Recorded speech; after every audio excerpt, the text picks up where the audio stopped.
For this last piece, we're going to be looking at what is the NRCan air source heat pump sizing selection tool. We're going to do a quick demo of the tool and revisit some of the outcomes on our case study home. So we're going to look at sizing different heat pump systems and seeing what are the outcomes in terms of greenhouse gas emissions, energy, as well as operating costs. So what is the air source heat pump sizing selection tool? Using the NRCan tool, you can augment your sales approach by having additional data that you can use as part of your quoting process. So today's challenge is a bit like, can we compete on more than just lowest costs? Can we use further analysis on energy and cost performance to do a better sales pitch, understand loads, understand the capacity curve of the equipment that we have, and do better matching of the system to the house, determining key settings through that, like what's the balance point temperature that we've seen repeatedly today, and really leveraging the NRCan air source heat pump sizing selection tool to tell a more compelling story on performance. So what I'm going to be presenting today in Excel is an Excel version of the tool. We are coming out with an app version of the tool that's going to be connected to the NEED database. It'll allow you to pull some of the information from manufacturers a bit easier than manually typing it in. So that's coming soon, and we'll share with the group once it's all out.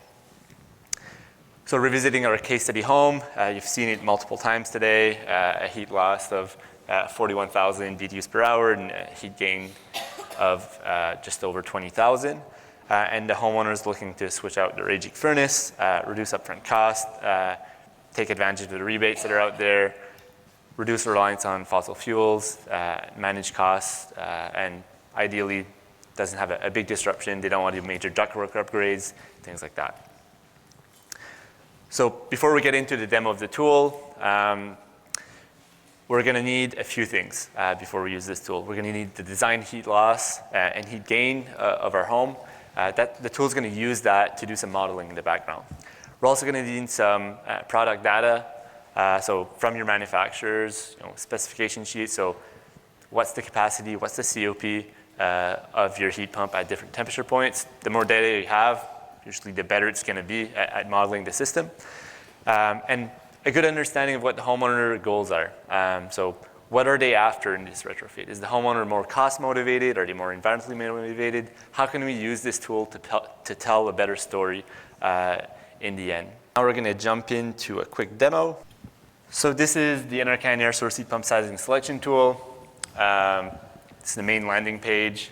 As we use this tool, effectively what we're going to do is we're going to go on the bottom here, and we're going to step through the different tabs. So this is a tool based on a guide that we have. So it comes as a toolkit. So there's a guide. It's roughly 65 pages, walks through the same steps. We have the tool, and we have also some worked examples. Today we're going to be showing a centrally ducted example, but if you are doing mini splits, you're doing other types of applications, there are worked examples of how to do that with the tool on our website as well. So let's dive into step one. So the first step of the tool is really capturing basic information. So we're going to be looking at, are we looking at a centrally ducted case? Are we doing mini splits? What type of equipment are we installing?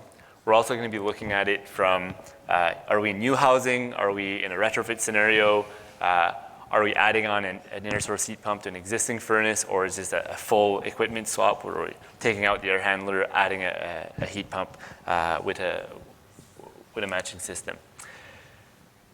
Step two of the tool is about indoor units and what type of indoor units we'd be using if we were in a mini split scenario. So for centrally ducted cases, we would just skip over that. And then we get into step three, and this is where it gets a bit more interesting as we use the tool. So step three is about our loads. So we have the ability here to select in which city we are. So there's a bank of cities that are there. Pick the closest one that's to you. And then we can input our heating load, our cooling load. As we use the tool, you'll notice that there's some text that it's in orange. Orange text is usually an output of the tool, so you don't need to change the heating degree days in this case. When you selected Burnaby, it gave you, what the heating degree days for Burnaby would be. What's in black text, but maybe light gray boxes are typically inputs that's required, and we can make selections or drop-down menus, and then the dark gray boxes with black text are manual input as we use the tool. So we've inputted our heating and cooling loads. We can tell the tool, just for tracking purposes, where did we get those heating and cooling loads? Ideally, we use a CSAF 280 load calculation. Basic information on the house is captured here, square footage, single detached, what year it generally is in. And on the bottom of step 3, we also have something to help us with duct capacity as well. So we can tell the tool how many trunks we have, are they round, are they square, or rectangular, I should say, and those dimensions. It's going to calculate for us kind of a maximum CFM. So in this case, we did the analysis. We could handle up to like a 5-ton system. So roughly, that calculation is mentioning essentially we could handle over 22 or close to 2200 CFM at a fairly high static pressure. So we'll want to stick under that. So moving on to step 4. So step 4 is about our sizing approach. So why are we installing this heat pump? Are we installing this heat pump because we primarily want cooling? Are we installing this heat pump because we primarily want heating? So there's different options that are offered here based on our guide. So emphasis on cooling would size the heat pump to the cooling load. Air source heat pump as the sole source heating source, like is probably possible in most areas in Burnaby, would be option D, where we can size to the full heating load. The option B and C are kind of in between, where we either prioritize a bit more the heating, or we have kind of a balance on the heating and cooling. We're going to be, generally, if we're limited by ductwork or something, it's not bad practice to select option B, because then we know that we're going to get like a good balance between heating and cooling performance. We're making sure that we're capturing the cooling performance we need, but we're maximizing the heating energy that we're going to get out of the system. So I've selected option B. And then next step would be step 5, and then this is the other important step. So step 3 and step 5 are probably your most important input steps of the tool.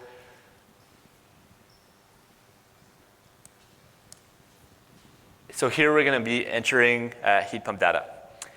So we can tell the tool how many heat pumps we want to compare. So in this case, we're going to be comparing 3 systems. And we're going to be comparing, we can add basic input data here. We just kind of pick some generic names here, heat pump 1, heat pump 2, heat pump 3. We can tell it what the cutoff temperature would be. So maybe you have a cutoff at minus 30 degrees. And the tool will understand to not run the heat pump below that temperature. The tool needs, so we can match it to information that would be available in HRI, NEEP, or if you have extended manufacturer data. So if you go in their data sheet, their engineering data sheets, you might have more information. That's probably the recommended route, and get more data points in here. So here we've entered capacity and compressor power for different temperatures at 47, 17, 5, and minus 22 degrees. So we've done that for the high stage, we've done that for the low stage, and we're going to do that for all 3 systems.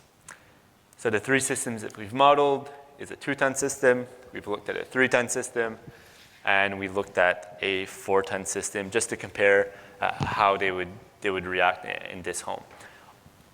Knowing from our duct flow capacity, we can probably handle all 3 systems for this home. So on the bottom of the page is the tool's going to provide us some interesting information, like the thermal balance point. So for each heat pump, it's telling us what the thermal balance point is. So we have at 37, 29, and 22 degrees Fahrenheit.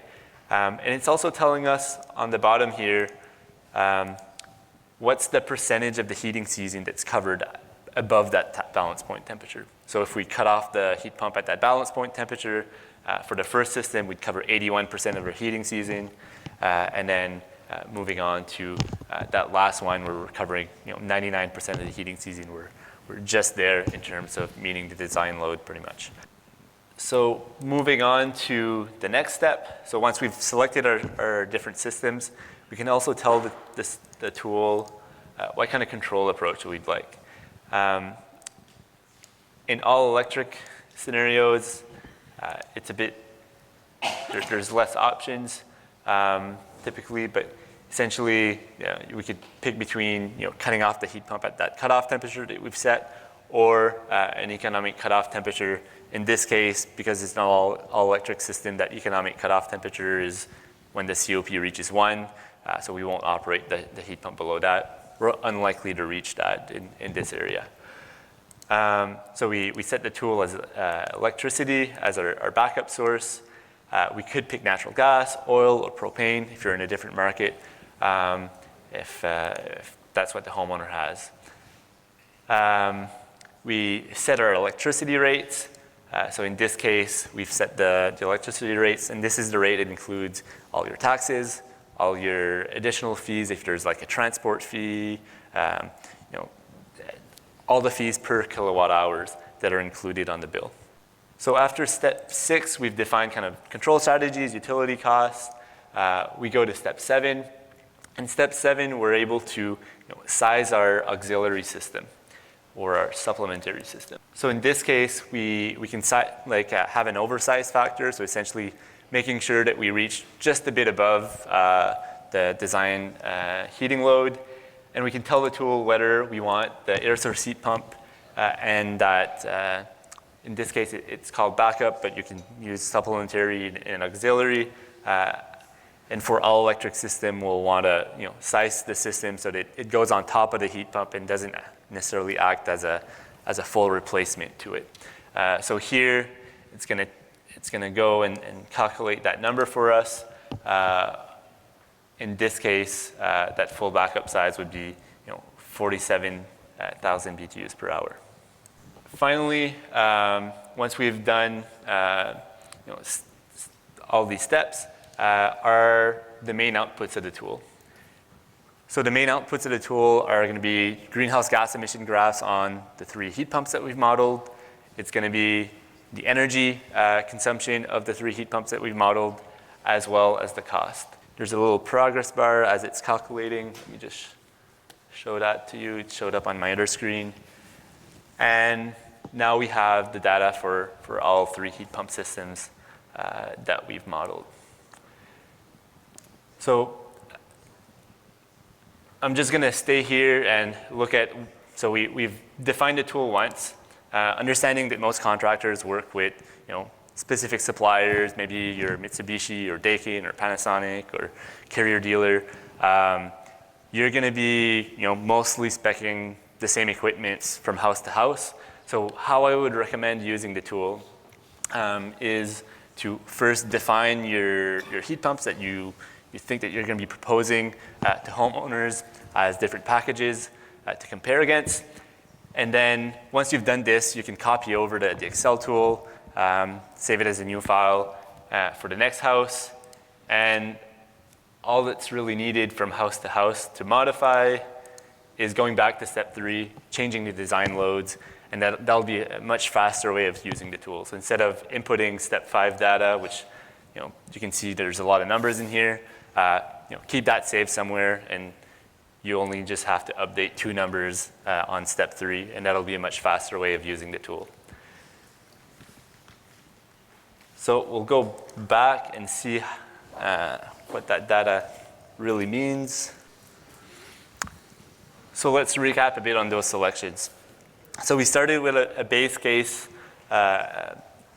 fairly large furnace. It was 77% AFUE, and the operating cost on that furnace was $1,600 per year to heat the home.